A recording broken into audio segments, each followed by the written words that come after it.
Man, I want to apologize. I want to apologize to the massive. Imagine being so powerful in the music industry that you manage some of hip-hop's biggest stars, then so dangerous that the FBI called you one of America's most wanted. Now picture this. You get pardoned by a president, walk free after a life sentence, only to be thrown right back behind bars. This is the unbelievable true story of Jimmy Henchman, the man who went from shaping hip-hop's golden era to becoming its most infamous criminal.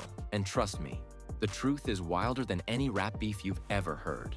His government name is James Rosemond, but the streets knew him as Jimmy Henchman. Born in 1965, Jimmy grew up in the rough neighborhoods of Brooklyn, New York, where survival meant being tougher and smarter than everyone around you.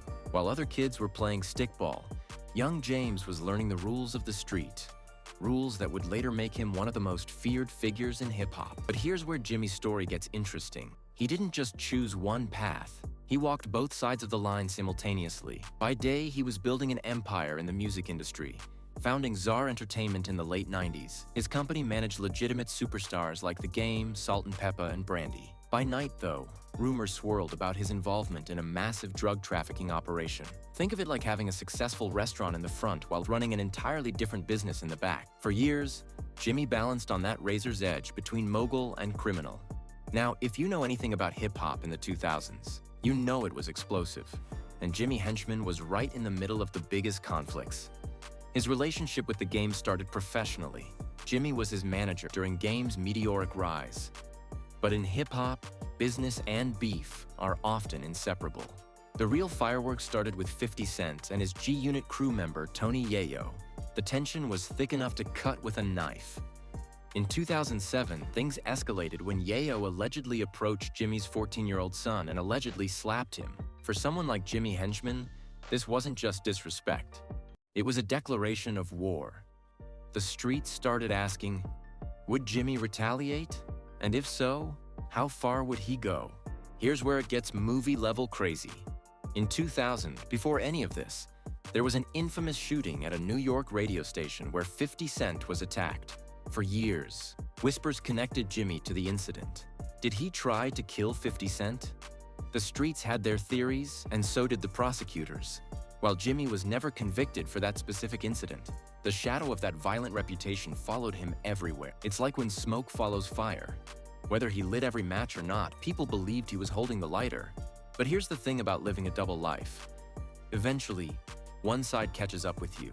In 2011, everything came crashing down. Federal prosecutors hit Jimmy with charges that read like a crime thriller, leading a cocaine trafficking organization that moved millions of dollars in drugs from Los Angeles to New York. They called it the Rosemond organization, and the evidence was overwhelming. Then came the murder charge. Remember that incident with Tony Yayo and Jimmy's son? Prosecutors alleged that Jimmy ordered a retaliation hit on a G-Unit associate named Lowell Fletcher in 2009. Fletcher was shot and killed, and the feds built a case claiming Jimmy orchestrated it as payback. Think about it.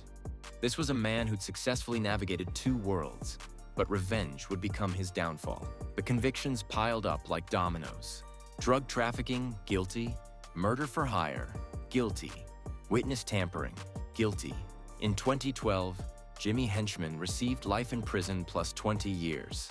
Not a life sentence with possibility of parole, but life, period. The man who once rubbed shoulders with music royalty would spend the rest of his days in a federal cell. Same. Now here's where this story takes its wildest turn yet. On January 20th, 2025, literally just days ago, President Donald Trump granted Jimmy Henchman a commutation as one of his final acts in office. After 13 years behind bars, Jimmy walked out of prison a free man. The hip-hop world was shocked. Social media exploded. It seemed impossible, but there he was, free. But here's the kicker that nobody saw coming. His freedom lasted less than 2 weeks. The justice system wasn't done with him yet. You see, Jimmy still had pending state charges in connection with that same murder case. While Trump's pardon covered the federal conviction, individual states have their own authority. It's like getting your homework excused by the principal, but still having to answer to your classroom teacher. As of today, Jimmy Henchman is back in custody, fighting those state-level charges. The man who survived the streets built an entertainment empire, and even survived federal prison, may spend the rest of his life fighting for freedom that keeps slipping through his fingers. So what's the lesson in Jimmy Henchman's story? Maybe it's that you can't serve two masters forever. Maybe it's that revenge costs more than you think. Or maybe it's simply that in the game of life and death, the house always wins eventually. Jimmy Rosemond wanted to be a king in two kingdoms, but ended up a prisoner in both. And as he sits in that cell today, you have to wonder, was it worth it? If this story shocked you, hit that like button and subscribe for more untold stories from hip-hop's darkest corners. Drop a comment telling me which controversial figure I should cover next. Until then, stay safe out there.